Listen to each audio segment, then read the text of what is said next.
We have reached the part of the podcast where we're talking some Kentucky Derby, and who better to come on than the host of the That's What G Said podcast, Gino Buccola. Gino, how you doing today, my man?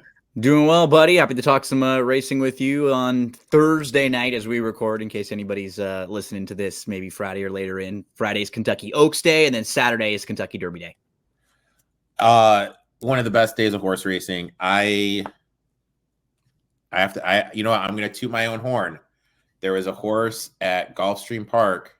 I'm forgetting the name. It was a Nagel horse, 60-1, played it across the board. They lost by a hair. I almost hit big.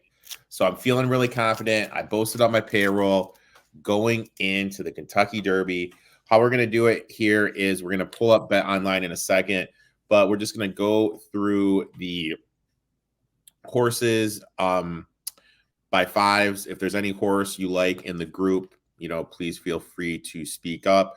We're going to go horses 1 through 5 to start. Any horse that is piquing your interest here. Yeah, so down inside, Dornick is just kind of going to be forced a little bit. I'm not as quite high on him really in any of the exotics. Number 2, Sierra Leone, I think he's probably the horse to be in that. He's just the most, I'm most convinced he's going to finish second, third, fourth at least. He will come running with a big late rally. He's a deep closer though, so he's going to be 15th to 20th early in the race. That's what's a little bit scary, is that he will have to deal with traffic. He'll have to come around a lot of horses, but super logical. Not very many knocks on what we've seen from him so far. The 3, Mystic Dan, warming up a little bit more to him. If it's raining, you want to upgrade him. So if it's raining on Saturday, he's one of those horses that you want to jump up for sure. His best race has come in the mud. I made my top selection, the number 4, Catching Freedom, on the videos and stuff that I had to do. I think he's improving in each one of his races. He's a horse who is more of a mid-pack closer. He doesn't have to be as far back as Sierra Leone, but he closed from last in the Louisiana Derby. He's just getting better and better in each race. And I think some of these horses, their patterns might be they ran their best race. Now, do they regress a little bit? He seems like he's just coming into the race really well. The last couple mornings, all positive stuff I've seen from him. So, I like him quite a bit. The 5, probably a bit of a long shot, Catalytic. He finished second behind Fierceness in the Florida Derby, but he was beaten like 13 lengths. Next, we're going to go 6 through number 10. And we started off with one of the horses I actually kind of like. Just Steel, 20-1, 11 starts under his belt. He's got a win in a 3rd place finish here at Churchill Downs. He ran pretty good at the Arkansas Derby. Is this a horse that could pull off a win or hit the board? Absolutely. I've been, he's one horse that really wasn't on my radar all that much, maybe a month ago, 6 weeks ago. And then just once the field starts to take shape and you're watching his races and you're comparing them to everyone else's, they stack up really well. I'd be a little surprised if he won the race. I would not be shocked at all for him to finish 2, 3, 4 in the mix. And he has foundation. He has the most races of any horse in the field. He's raced 11 times. 5 of his last 6 races have been pretty good. And the one that he didn't run that well, he had a pretty legitimate excuse that day. So yeah, Just Steel, I'm fine with. The 7, Honor Marie, he's becoming kind of what they call the wise guy horse. It seems like a lot of people are really high on him. He has good success at Churchill Downs. He won last year at Churchill. He has 2 races so far this year. And a lot of times, Eric, for horses, they run in patterns, and they basically like patterns of 3 races usually is how your form will go.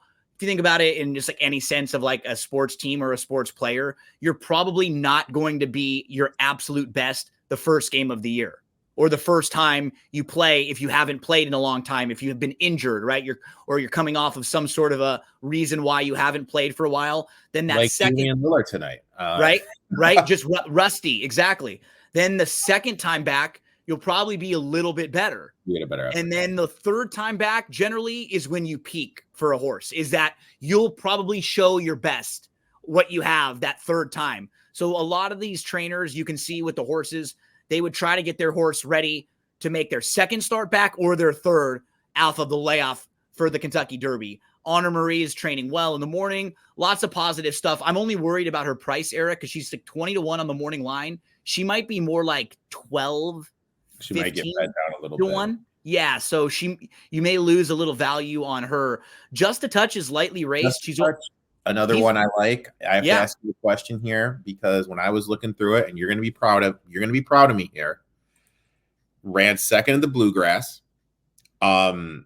The 2-horse Sierra Leone, heck of a run, came up, caught her late. Does Just Steel being a little bit more outside? No, sorry, not Just Steel. Just the Touch being at the 8-hole, and Sierra Leone being at the 2-hole. Do we upgrade Just the Touch, and is this 10-1 a little bit mispriced? Well, yeah, that's absolutely a thing that you could say in the positive for Just a Touch and in the knock against Sierra Leone, and even how you saw the race with their running styles.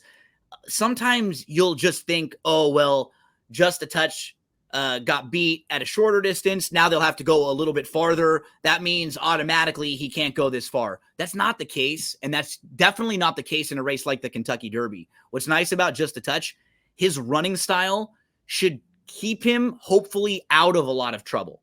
He should be in the top 5 early on.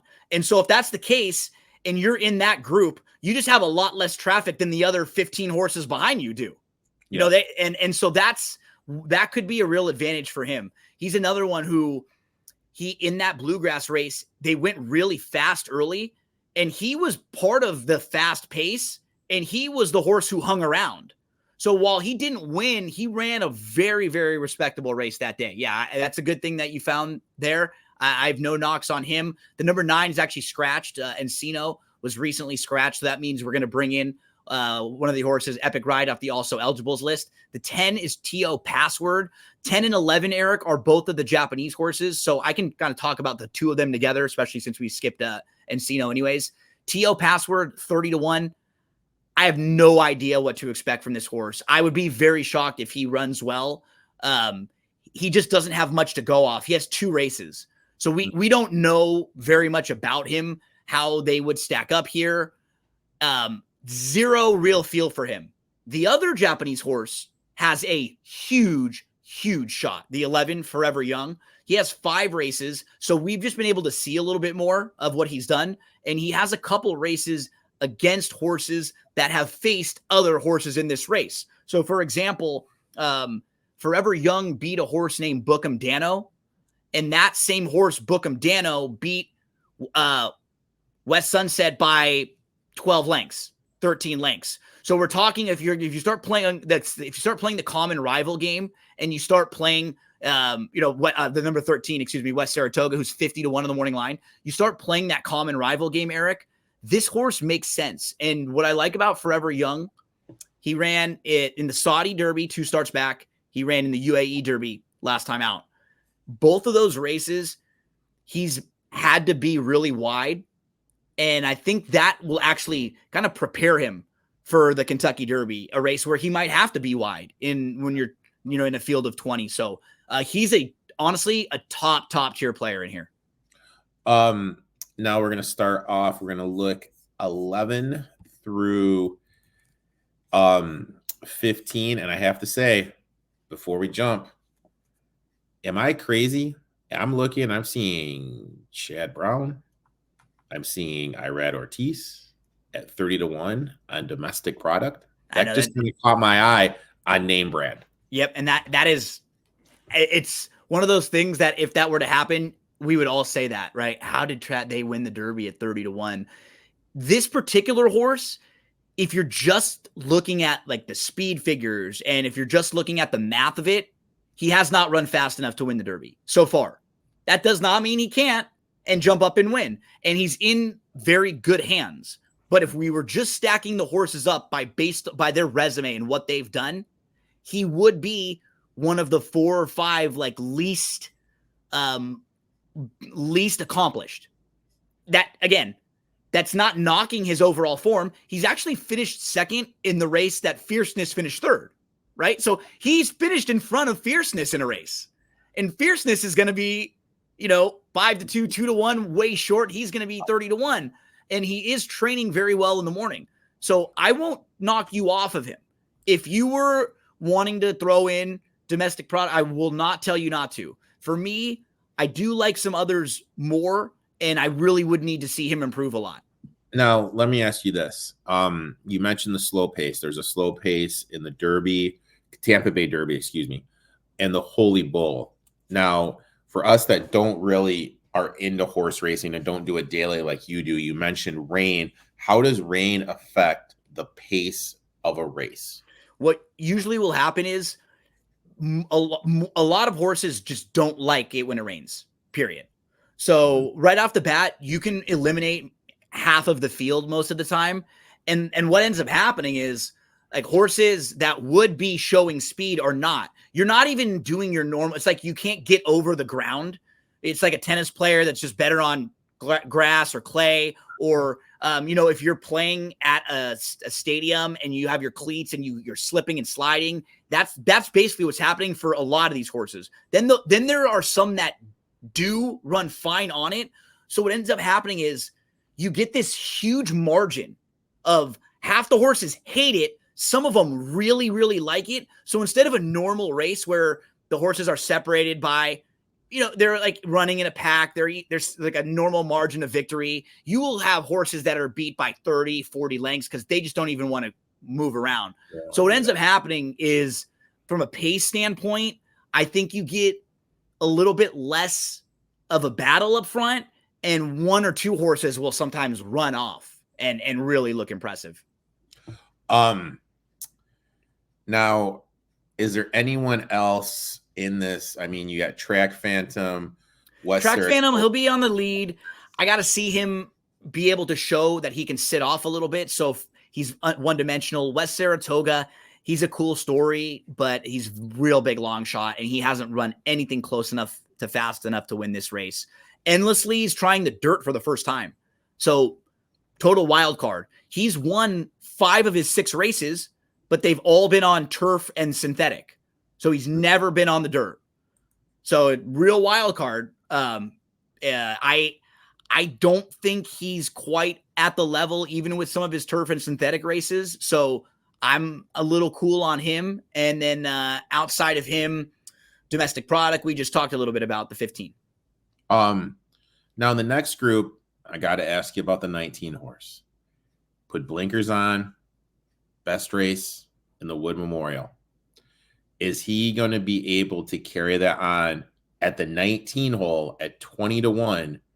Could we see an upset here for the Mott horse? Yeah, my 2 price horses are both in this grouping. Then you mentioned one of them, Resilience.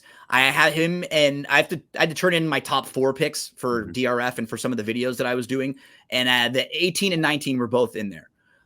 So you were talking about Resilience. We can start with him. He has really nice progression in his races. He ran in the Risen Star. He ran behind Sierra Leone, Track Phantom, Catching Freedom. So he was 4th that day. Wasn't bad 4th. Those 3 horses, a little bit better than him. They were a little bit more developed at the time, a little bit farther along. So what ends up happening, Bill Mott kind of looks around at the races, and the Wood Memorial wasn't going to be as strong as probably the Louisiana Derby or as the Bluegrass. He wouldn't have to face some of the horses who beat him before. So he puts Resilience in the Wood Memorial at Aqueduct. He puts the blinkers on, and it's nice because he was able to really show that he has some good speed, but he can sit behind horses. He can pass horses. He's tactical. I like horses in the Derby, 20-horse field. You don't necessarily need to be the best horse. You need to be a horse who can sit close, but can also pass. You need to be a horse who might have to start and stop.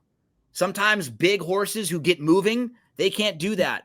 Resilience is a nice horse. He's in the mix for me, and so is Stronghold. They're my 2 favorite long shot plays in the Derby. Both of them are 20-1. Stronghold won the Santa Anita Derby. Stronghold and Resilience both have raced at Churchill. In fact, Stronghold beat Resilience in a maiden race. So they have faced each other, but they both could be sitting in a really nice spot. When you think about the Kentucky Derby, it is not about the best horse in the race. It's about who's going to get the best trip. And for me, I try to envision horses that can sit just in the tier right behind the lead, and they can sit in like the top half of the field, maybe especially in that top 5 or so, just behind the lead, okay with being wide. I know they can pass horses. Resilience and stronghold, they check the boxes for me, Eric, of long shots that I really like. The favorite, the 17, Fierceness is in here.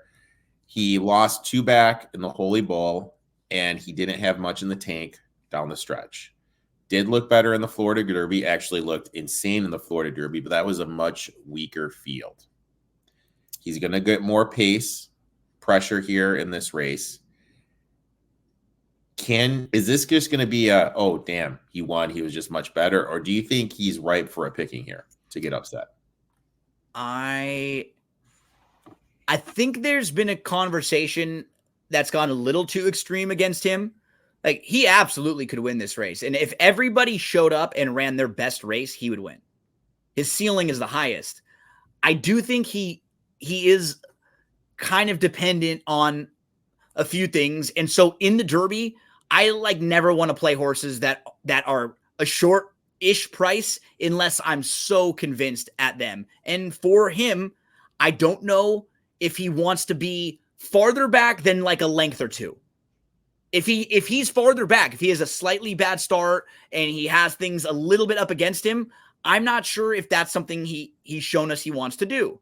If he's really, really wide, I don't know if he wants to sit and he's going to have a whole lot left. If they try to go right to the lead, does he get caught up and battle with Dornick and Track Phantom and some others in here?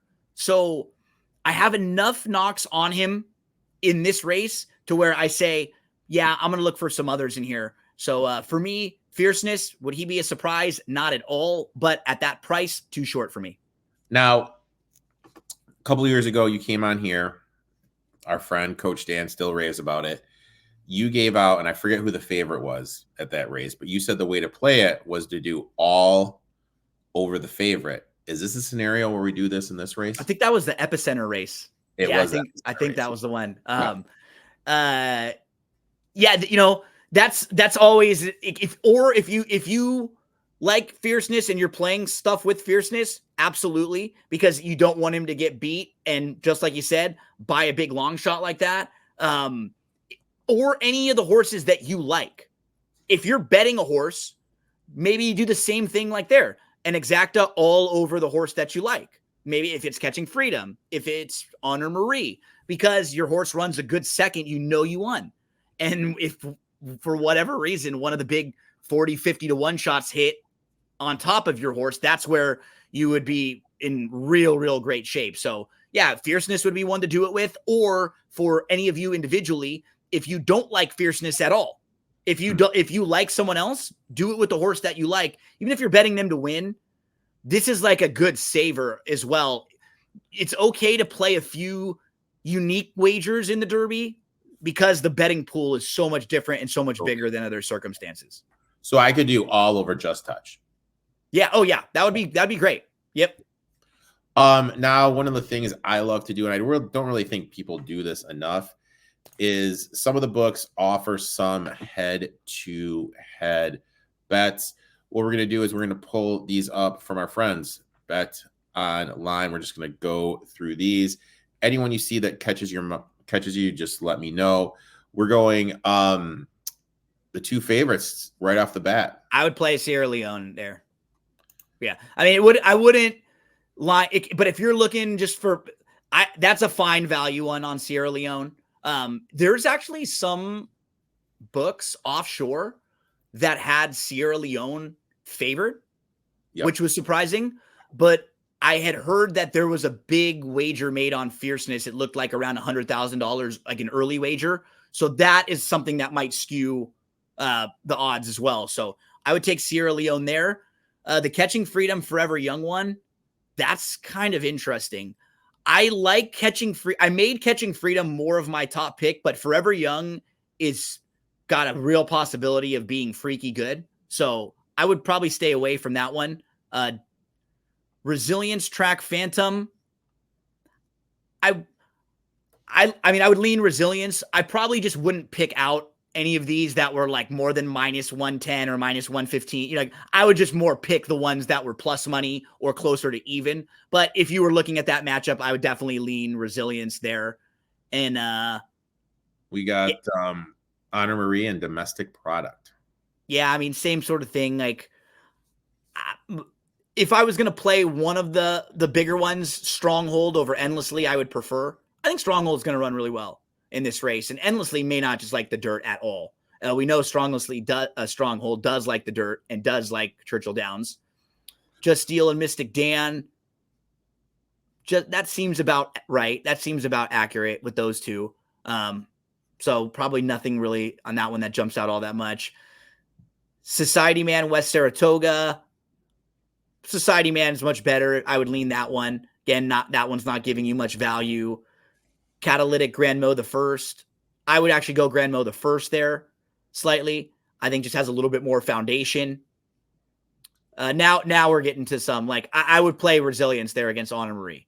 Honor Marie is just getting a ton of buzz, and I think getting a little too much buzz right now for me. And Honor Marie's a little deeper of a closer, so there's just possibilities of him getting in traffic, getting stuck. That's less likely to happen for Resilience. And if you're getting the plus money on that matchup, that's probably my favorite of the ones that we've seen so far. Track Phantom and Honor Marie. Yeah, nah. I mean, nothing. I honestly, I wouldn't even have a problem with Track Phantom lightly in that race, because Track Phantom is going to be way in front of Honor Marie early. Mm-hmm. So there's just possibilities that Honor Marie gets in traffic, that maybe some of these other horses don't get out of the gate as well. That maybe, they're saying Track Phantom's going to sit a little bit, but he's still going to be close. He's not going to be taking way back. Even if he's sitting, he's going to be in that top flight, and he should be way ahead of Honor Marie early on. So yeah, I would be okay playing a few at the plus 160 there. We got Mystic Dan and Domestic Product. Not that one, but the one right below it. That's the one, Just Steel at -110. I mean, on speed figures and based on foundation, Just Steel has run so much faster than Domestic Product. So for them just to be even on paper, and even just on the morning line odds, they're 20 versus 30. Yeah. But I think you'll get, like you were pointing out, you'll probably get a few more people going, wow, Chad Brown and Irad, we know those are top connections. Maybe we'll throw them in. So Just Steel, definitely there. Catching Freedom and Just a Touch. It's about accurate here. I honestly actually like Just a Touch more overall. I mean, I like Catching Freedom. I made it my top pick. But in a head-to-head, Just a Touch is probably the better play, because Just a Touch has more tactical speed. Just a Touch is going to be closer up early. You just want to play the horses that you know are probably going to be closer early, because less things can happen to them to keep them, out finishing the other. Epic Ride and Society Man. Actually, like Epic Ride a little bit more there, who draws in off the also eligibles list. That -115 is not bad there. Yeah, that's not a bad one either. Epic Ride and T.O. Password. You mentioned we really don't know what we're getting from T.O. Yeah, that's why I would probably refrain from that one. Oh, these are my two long shots going at each other here. We've got Stronghold and Resilience. Stronghold beat Resilience when they faced each other more recently. Resilience might have a little more upside now with that equipment change, as you pointed out. He added the blinkers. He was a little more focused. Blinkers can do a few things for you. People associate blinkers with speed, and a lot of the time that's accurate. You'll see horses that are slow. They'll put the blinkers on and they'll get a little more speed. Really what it does is it focuses you. That's why they'll give them more speed. So for horses that might be a little bit immature, might be a little bit quirky, the blinkers will help them. And I think that may have been more of the case with Resilience. He kind of had natural speed. I think it may just kind of help keep him a little sharper and keep him focused on the race, and maybe not kind of looking around and seeing what else was out there. So I would maybe lean Resilience here, getting you slight value. Just a Touch and Forever Young. Yeah, that one's tough because the variables with the Japanese horses like Forever Young are difficult, but I think his ceiling is way higher than Just a Touch. Okay. So if they were like Forever Young might just be a monster. We don't really know.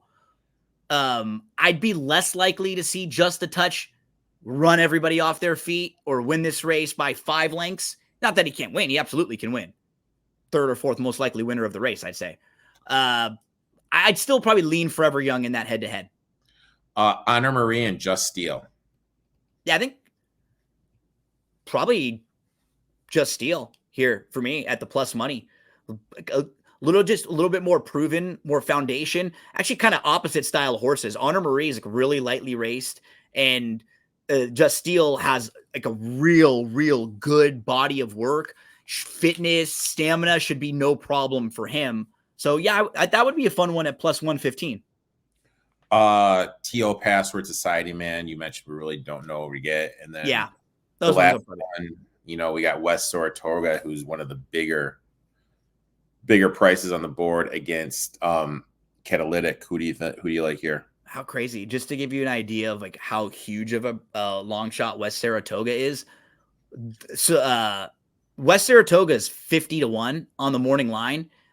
Catalytic is 30-1 on the morning line, and will maybe even go up. But it's crazy to see Catalytic as that heavy of a favorite. I think that just kind of is more of an indictment on West Saratoga than it is on Catalytic. So that one to me, I think if you liked Catalytic, you probably want to find a lot better ways to get value than at minus 150 versus West Saratoga. So your 3 favorites that you like in these head-to-heads are Just Steel over Honor Marie was a okay one. Resilience over Stronghold, that one was okay. Keep coming up a little bit. We had Just Steel Domestic Product. That one was probably my favorite one on the board at minus 110 at even money. Just feel a little bit safer about the effort you're going to get from Just Steel there. That one was a for sure. And let's go. Keep going up a little bit. Let's see what else jumped out. And yeah, the Resilience Honor Marie. That was another one of of my favorites right there as well. Just you're going to have. How about this, for example? They faced each other in the Risen Star. Resilience was 4th. Honor Marie was 5th. Okay. In that race.